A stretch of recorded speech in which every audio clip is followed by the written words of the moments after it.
My phone rang on a Tuesday morning. I almost didn't answer. "Good morning. This is Caroline from the Whitmore estate. I'm calling to thank you for your deposit of $63,500 for the wedding on June 12th. We're so excited to host Emma's big day." I froze. Emma is my sister. I wasn't invited to her wedding. "I'm sorry," I said slowly. "What deposit?" "The venue deposit that cleared last week," Caroline said, her voice bright. "Charged to the account ending in 4721. Is everything all right?" That was my account. My hands started shaking. I opened my banking app while Caroline kept talking about floral upgrades and champagne packages. The transfer was real. $63,500. Gone. How did my money pay for a wedding I wasn't even allowed to attend? Where are you watching from and what time is it there? Hit that like button because what happened next changed everything. To understand how this happened, you need to know how my family works. I grew up invisible. Emma was the golden child. Private school. New car at 16. College tuition paid in full. Rent covered in the city while she found herself. I got a card on my birthday. Sometimes. I worked 2 jobs through community college. Night shifts at a grocery store. Weekend gigs doing data entry. I graduated with 0 debt and a 3.9 GPA. Nobody came to my graduation. I moved across the country for a tech consulting job, lived in a basement studio, ate ramen, saved everything. By 28, I was making 6 figures. I had a retirement account, an emergency fund, and $63,000 set aside for a house down payment. I kept records of everything, every pay stub, every bank statement, every email. It started as a way to stay organized. It became a habit that would save me. When Emma got engaged, I saw it on Instagram. The post had 400 likes before I even knew she had a boyfriend. I didn't expect an invitation. Our parents made it clear years ago that I was the selfish one for leaving, for not sending money every time they asked, but I never thought they'd just take it. 3 months before that phone call, my mom reached out. "Sweetheart," she said, her voice syrupy. "Emma's wedding is going to be beautiful. It's a once-in-a-lifetime event." I waited. We're all contributing. As a family, we thought you could chip in $50,000. I almost laughed. I haven't even received an invitation. "You will, honey. This is just how families work. Everyone helps. I'm not giving $50,000 to a wedding I'm not part of." Her voice went cold. "After everything we did for you." I wanted to ask what exactly they'd ever done, but my dad's voice cut in. He was on speaker. "You've always been selfish," he said. "We supported you your whole life, and this is how you repay us." I took a breath. I worked my whole life. I put myself through school. I don't owe anyone $50,000. My mom's voice cracked. "Blood is thicker than water, but I guess we know where you stand." The call ended. 10 minutes later, Emma texted me. "Guess we know who the real family is. Don't bother coming if you can't be happy for me." I blocked further conversations about money. I set a boundary. I thought that was the end of it. I was wrong. Back to that Tuesday morning. Caroline from the venue was still talking. I hung up mid-sentence. I stared at my phone. The transaction was dated 2 weeks ago. I'd been buried in a product launch. I hadn't checked my balance daily. $63,500, just gone. I called my bank's fraud hotline. Waited on hold for 11 minutes. "The transfer was authorized using your online credentials," the rep said.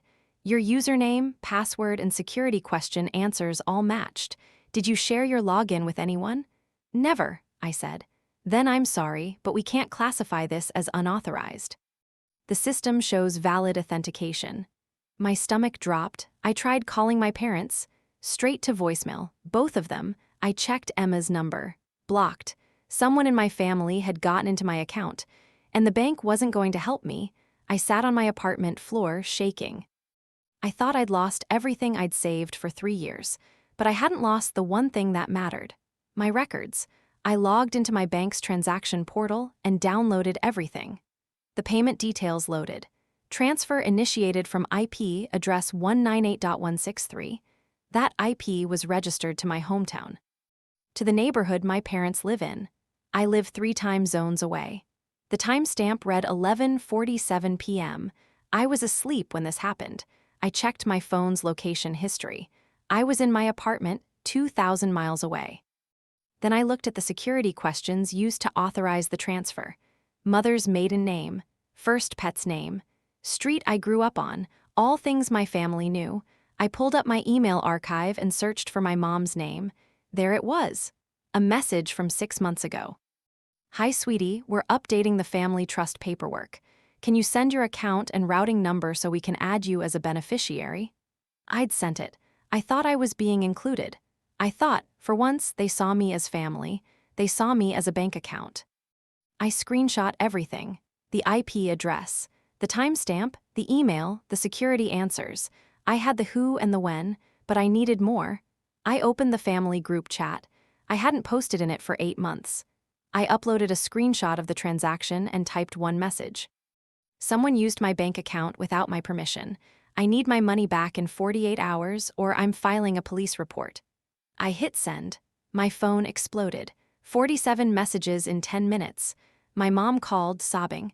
You'll ruin Emma's wedding. How can you be so cruel? My dad left a voicemail. If you involve the police, you're dead to this family. Do you hear me? Dead. Emma posted an Instagram story. I saw it through a friend's account. A black screen with white text. When people show you who they are, believe them. Then the extended family started. Aunts, uncles, cousins I hadn't spoken to in years, all of them texting me, calling me jealous, vindictive, selfish. The pressure was suffocating. Then my email dinged. It was from the Whitmore estate. Subject line, upcoming payment deadline. Hi. Just a reminder that the final catering and floral deposit of $18,000 is due by Friday to secure your vendors. Let us know if you have any questions. They thought I was paying for that, too. 48 hours. That's all they had. I paid $800 for a forensic IT consultant. Best money I ever spent. She pulled the device access logs from my bank account, every login, every device, every session, and there it was. A laptop with a MAC address I didn't recognize. It had logged into my account 4 times over 2 weeks before the transfer went through. Someone was planning this. My consultant pulled up an old Facebook photo. Thanksgiving dinner at my parents' house. Emma had posted it. In the background, on the kitchen table, was my dad's laptop. The model number sticker was partially visible. My consultant zoomed in, ran the model number, cross-checked the MAC address format. It matched. Then she found something else. A saved payment profile in my account, created 3 months before I ever declined to help with the wedding. The profile name. Emma Wedding Fund? This wasn't a desperate mistake. This wasn't a misunderstanding. It was premeditated theft. And I had everything I needed. I needed to understand why. I ran a public record search. Property records, business filings, court documents, my parents' house. They bought it for $220,000 in 2004. They'd refinanced it twice in the last 3 years. Current mortgage balance, $540,000. They'd pulled out over $300,000 in cash, and it was gone. I searched my dad's business, the LLC he'd run for 15 years.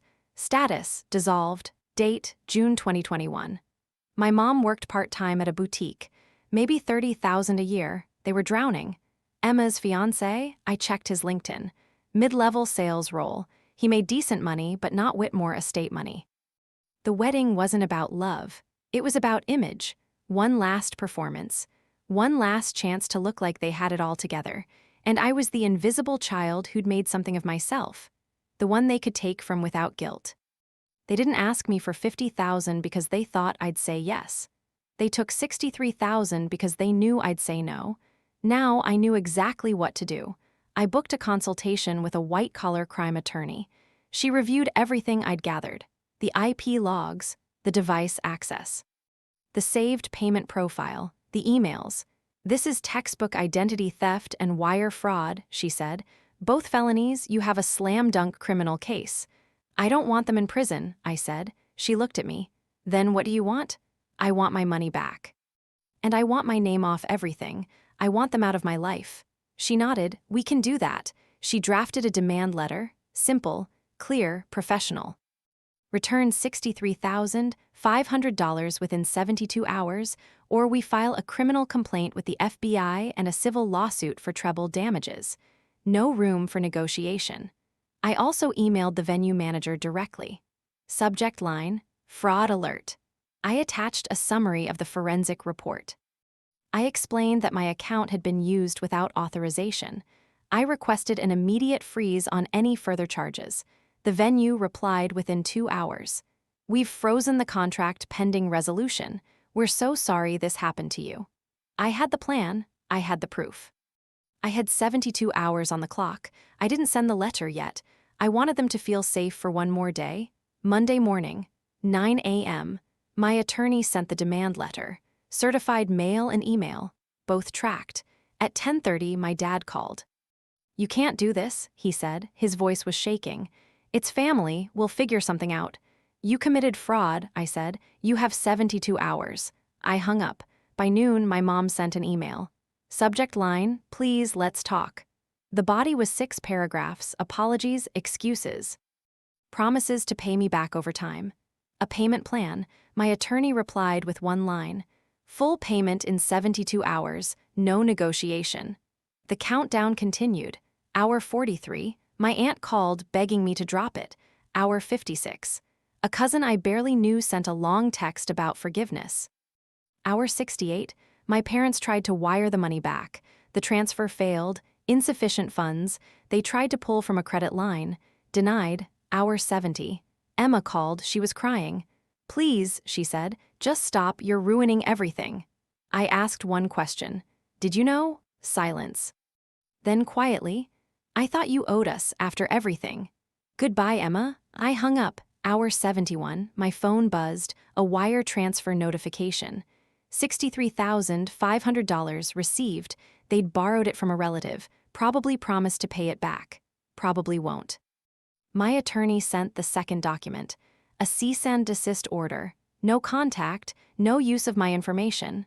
Ever. 2 days later, I got a notification from the Whitmore estate. Contract canceled due to breach of payment terms. Deposit forfeited. The wedding was off. The money was back.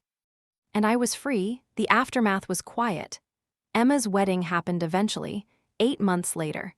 At a community center 2 towns over, 40 guests, a DJ instead of a live band, folding chairs. I saw pictures online. I didn't feel angry. I just felt distant. My parents sold their house 4 months after the demand letter. Public records showed the sale. They moved 2 counties over, rented a small townhouse. I never got a forwarding address. I didn't ask for one. No one ever apologized. Not really. My mom sent a text once. "I hope you're happy now." I deleted it. I changed banks, enabled every security feature available. Credit freeze, monitoring service, new passwords for everything. I will never be that vulnerable again. I used the $63,500 exactly how I'd planned. Down payment on a house. A small craftsman bungalow with a garden in the back. The first night I slept there, I didn't dream about my family. I didn't think about the money or the wedding or the fight. I just slept. I started therapy a month later. It helped me process what I couldn't say out loud. That betrayal doesn't hurt less just because it comes from family. Maybe it hurts more. I didn't file criminal charges. I could have. My attorney said the case was airtight, but I didn't want revenge. I wanted my life back. And I got it. People ask me sometimes if I regret cutting them off. If I miss having a family, here's what I tell them. I didn't lose a family. I escaped one. There's a difference between loneliness and peace. I used to think being alone meant I'd failed. Now I know that being alone means I'm safe. Family isn't an excuse for theft. Blood doesn't give anyone the right to your bank account or your peace. For years, I thought being a good daughter meant saying yes, sacrificing, giving until there was nothing left. Now I know that being a healthy adult means saying no. Boundaries aren't betrayal, they're survival. I planted tomatoes in my garden last spring. They grew.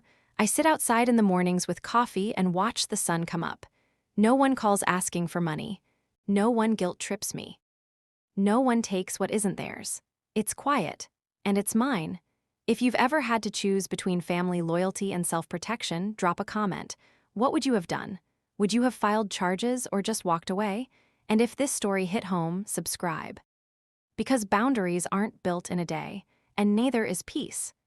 This has been a fictionalized dramatization and is not legal or financial advice. Thank you for listening.